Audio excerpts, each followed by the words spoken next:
इनका शहीद वंश के ही थे, क्यों? और उन्हीं चंदेल वंश की यह दुर्गावती थी, महारानी दुर्गावती। और दुर्गावती नाम कैसे पड़ा? ठीक अष्टमी, दुर्गा अष्टमी के दिन यह पैदा हुई थी। इनके पिताजी कौन? कीर्तिवर्मन।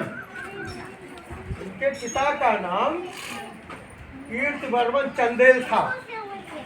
और यह चंदेल वंश के राजा थे, कालिंजर के। ये जो आल्हा, उदल, बलखान, ये सब जो थे, ये सब उसी समय के गोंडी राजा थे, चंदेल वंश के। इनकी कहानी क्या है? यह शुरू में ही इनके अंदर एक क्षत्राणी का जोश भरा हुआ था। और चूंकि दुर्गा नाम पड़ा, इसलिए दुर्गा नाम का भी प्रभाव इनके ऊपर पड़ा। लोग कहानी दुर्गा का उतरते थे तो इनके अंदर वह क्षमता धीरे धीरे आती गई। विवाह योग्य हुई तो संग्राम सिंह के पुत्र थे दलपत शाह, उनके साथ इनका विवाह हुआ। लेकिन दुर्गावती दलपत शाह की वीरता को दूर से ही सुनती थी। अपने यहाँ की बहुत वीर है दलपत शाह, वो हमारे गोंडी राजा थे। और यह वीर पुरुष का यह सम्मान बड़े आदर के साथ करती थी। दलपत शाह ने जब ये सुना तो उन्होंने एक संदेशा भिजवाया कीर्तिवर्मन के यहाँ कि आप अपनी पुत्री का विवाह मेरे जो है दलपत शाह से कर दीजिए।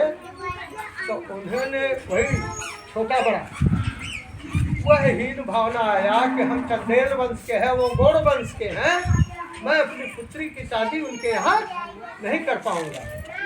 लेकिन जब इस बात को दुर्गावती और दलपत शाह ने सुना तो फट से चढ़ाई कर दिया दलपत शाह इनके ऊपर और विजय प्राप्त करके। और दुर्गावती तो चाहती ही थी कि मेरी शादी उन्हीं के साथ हो, क्योंकि वो वीर पुरुष का सम्मान करते, जात पात से उनसे नहीं मतलब। और दोनों का विवाह हुआ।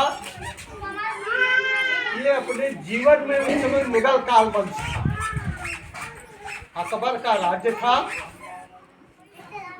उस अकबर के राज्य में एक कौन सेनापति था उनका, वह इसकी वीरता को सुना तो ये अकबर से जाकर के लगाया बजाया।